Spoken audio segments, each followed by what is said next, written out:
Chivalry 2 recently became free for anyone with a PS Plus subscription. This led to a significant number of gamers downloading and trying it on their console. However, a lot of them are reporting severe performance issues. This is ruining the gameplay experience for many players. The Chivalry 2 subreddit is currently filled with annoyed gamers reporting about this issue. But before getting into it, if this video helps, please consider subscribing to the channel as we're trying to reach 1000 subscribers this year.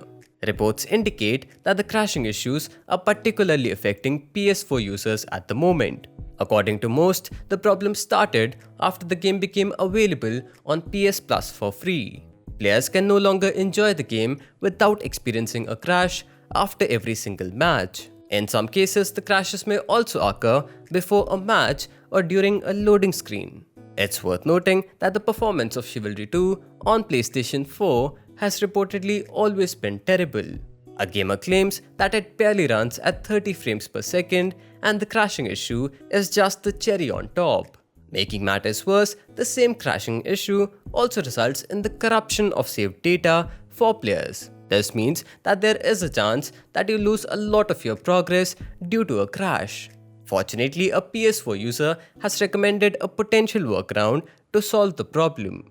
According to them, clicking the PS button on your controller and going to the home screen every time the game is searching for a match mitigates the issue.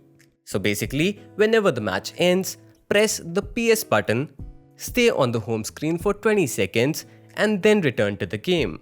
Essentially, you're trying to avoid the loading screens because that's where the crashes occur. A user who allegedly contacted the support team claims that they put the blame on the hardware instead of actually acknowledging the problem. We hope that the developers recognize the problem and fix it as soon as possible. If this video was helpful, please consider liking and subscribing. Thank you for watching.